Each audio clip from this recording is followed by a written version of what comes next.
Bonjour à tous, on se retrouve pour une vidéo qui va faire suite tout simplement à la vidéo que je vous ai sortie il y a 2 semaines sur comment espionner ses concurrents, comment savoir d'où provient son trafic.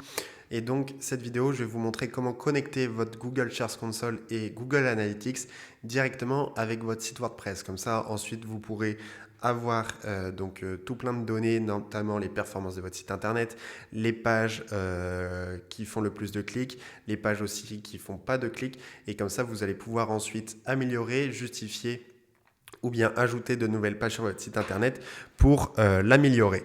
Donc voilà, on passe directement à la vidéo. Avant de commencer cette vidéo, je me présente, je suis Victor, donc je suis spécialisé en création de sites internet via WordPress et en référencement naturel. Donc voilà, cette vidéo est une vidéo tuto pour vous aider, mais si vous avez des complications ou des questions, n'hésitez pas à me contacter, vous avez toutes les informations directement dans la description. Ok, donc pour connecter votre site WordPress avec la Google Search Console, donc vous allez aller sur Google et vous allez marquer en fait tout simplement Google Search Console. De toute façon, je vais vous mettre tous les liens dans la description. Ensuite, donc voilà, ils vont vous demander le domaine ou le préfixe du domaine. Vous allez récupérer votre domaine. Alors donc là, c'est un nouveau site que je viens de lancer, enfin que je suis en train de lancer. Donc voilà. Donc là, normalement, c'est la solution la plus simple. Si vous vous demandez d'ajouter une valeur TXT dans votre DNS. Donc là, si vous avez Hostinger ou n'importe quel hébergeur, vous vous connectez. Ok, donc vous allez aller vous rendre, vous vous connectez à votre hébergeur, vous allez vous rendre dans le nom de domaine. En fait, il faut aller dans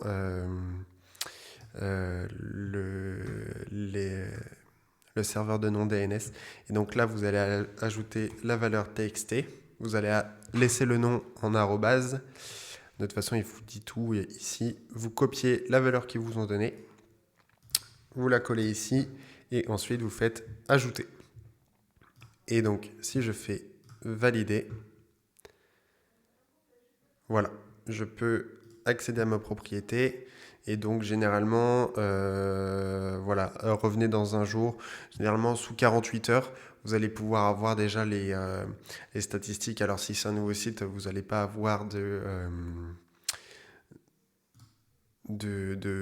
vision, vous ne verrez pas tout simplement les clics et les visites du site web. Donc voilà, et qu'est-ce qu'ils nous disent? Ajouter des annotations. Donc voilà, au bout de 48 heures, généralement, vous avez accès tout simplement aux performances du site, aux données du site. Donc ensuite, pour connecter votre site avec Google Analytics, donc là c'est pareil, vous allez aller chercher Google Analytics et donc vous allez aller sur celui-ci, accéder à Google Analytics. Voilà. Ok. Vous allez vous créer un nom du compte. Donc là, c'est créateur cinéma. Ok, suivant. Nom de la propriété. Créateur cinéma. Donc là, vous allez mettre France, enfin le pays où vous êtes.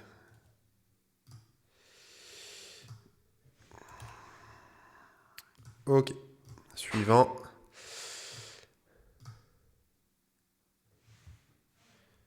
Arrêt divertissement. Voilà.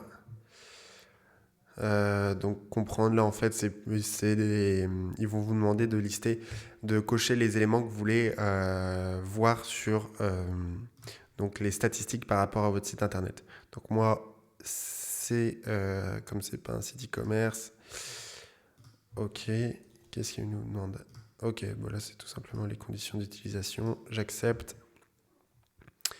Ok, donc là vous allez ajouter pareil votre nom de domaine. Hop.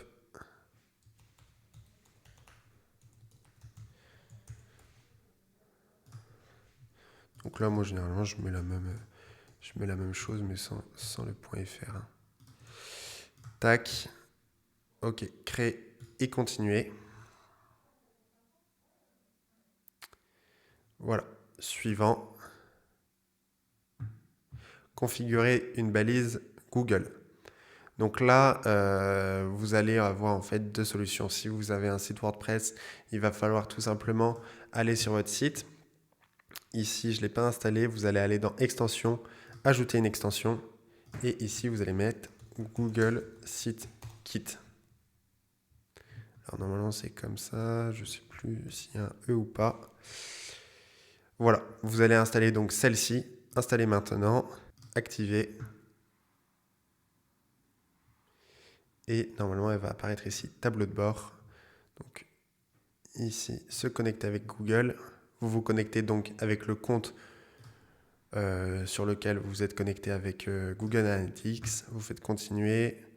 Afficher les données dans la Search Console. OK. De toute façon, c'est Google à Google. Donc on partage les données. Enfin, moi, ça ne me dérange pas. Vous êtes déjà validé. OK. OK. OK. Accéder à mon tableau de bord. Voilà. Donc là, c'est pareil. Généralement, c'est entre 1 jour et 2 jours avant que vous voyez vos propres données. Ici, donc, on va faire suivant. OK. On va quand même récupérer la balise, on ne sait jamais. Ici, OK. Bah, c'est ce que je viens de faire. Tester l'installation. Alors, qu'est-ce qu'il nous dit? N'a pas été détecté. OK. Normalement, configurer Google Analytics. OK. Continuer. Hop.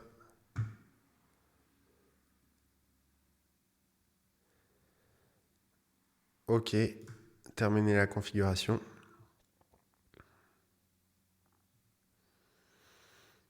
OK. Et donc ça, j'en ai pas besoin. Donc voilà. Je pense que c'est un problème au niveau de Google Analytics. Si je me souviens bien, j'avais déjà eu... tac. Si je fais suivant, accéder à l'accueil. Voilà.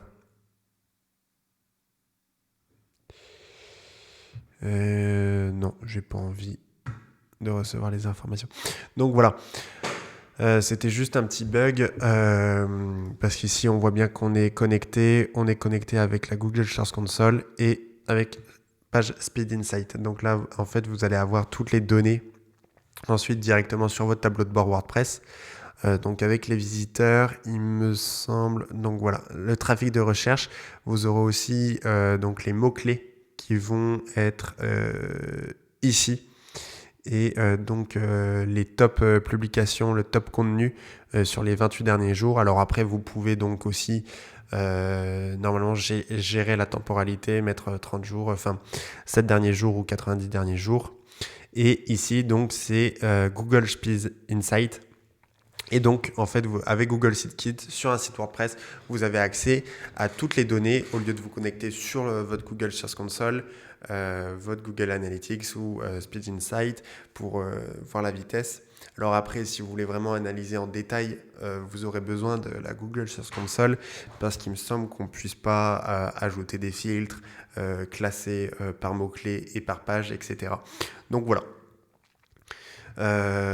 Et ensuite, donc si vous voulez connecter, si vous n'avez pas de site, de site WordPress, normalement, si on fait ça, configurer une balise Google,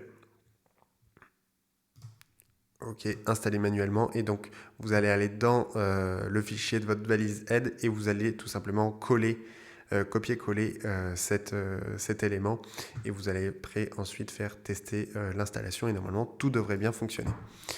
Donc voilà, la vidéo touche à sa fin. Si elle vous a plu, n'hésitez pas à liker la vidéo et à vous abonner. On se retrouve très vite pour une prochaine vidéo.